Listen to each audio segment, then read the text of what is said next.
স্বজন প্রীতি। ভারতের দালালরাই বাংলাদেশ থেকে পালিয়ে ভারতে চলে গেছে।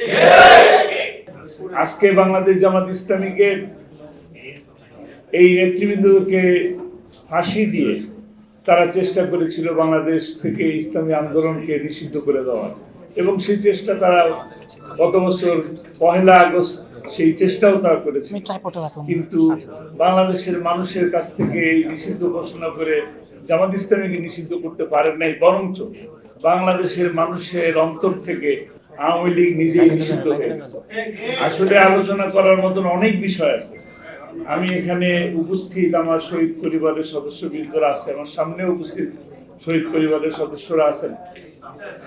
আমাদের কষ্টের কথা বলার মঞ্চ এটা না, আমি বলতে চাই না। আমরা আমাদের কষ্টের কথা আল্লাহর কাছে বলি, নিভৃতে বলি, রাতের আধারে বলি।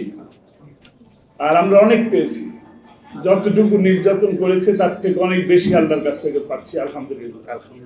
মানুষের কাছ থেকেও পাচ্ছি। আল্লামা সাইদিকে রাজাকার বানানো হলো, আমরা তো মানুষের কাছে মুখ দেখানোর মতন কথা ছিল না, কিন্তু আলহামদুলিল্লাহ মানুষ আমাদেরকে সম্মান করে, শ্রদ্ধা করে, ভালোবাসে। এই জমিনে বুক ফুলে হাঁটতে পারি। বাংলাদেশ জামাত ইসলামীর লোক যদি রাজাকারী হবে, তাহলে জামাত ইসলামী নেতৃবৃন্দরা পাকিস্তানে বাড়ি থাকতো, গাড়ি থাকতো, ব্যবসা থাকতো, বাণিজ্য থাকতো, পালিয়ে যাওয়ার জায়গাও থাকতো। বাংলাদেশ জামাত ইসলামীর কোন একটা ছোট্ট কর্মীও এই ভয়ে বাংলাদেশ থেকে পালিয়ে যায় নাই। ভারতের দালালরাই বাংলাদেশ থেকে পালিয়ে ভারতে চলে গেছে। মিডিয়ার বন্ধুগণ, আপনারা বর্তমান সময়ে সঠিক চিত্রটা তুলে ধরুন, মেহেরবানি করে তুলে ধরুন। আর আমরা যারা হারিয়েছি, আমরা তো তাদেরকে আর কোনোদিন ফিরে পাবো না। কিন্তু আজকে আপনাদের সামনে জোর দাবি জানাচ্ছি, আমাদের একজন নেতা এখনো পর্যন্ত বন্দী অবস্থায় আছে। এটিএম আজহারুল ইসলামের অনতি বিলম্বে তার মুক্তির ব্যবস্থা করুন। আমরা আর কোনো নেতাকে এভাবে হারাতে চাই না।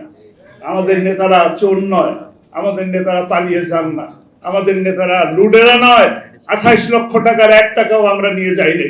যারা নিয়ে গেছে তাদের বিচারের জন্য আপনারা মিডিয়ার কাছে জানাতে চাই, আপনারা বাংলাদেশের প্রতিটা মানুষের কাছে এই কথাটা স্পষ্ট করে তুলে ধরবেন। তারা চোর, আর তারা ডাকাত, তারা দুর্নীতিবাজ, তারা স্বজন প্রীতি করে বেড়ায়। কাজেই আমি আহ্বান জানাবো, বাংলাদেশ জামাত ইসলামী বাংলাদেশের জমিনে ইসলাম, ইনসাফ এবং কল্যাণমুখী রাষ্ট্র প্রতিষ্ঠার লক্ষ্যে কাজ করছে।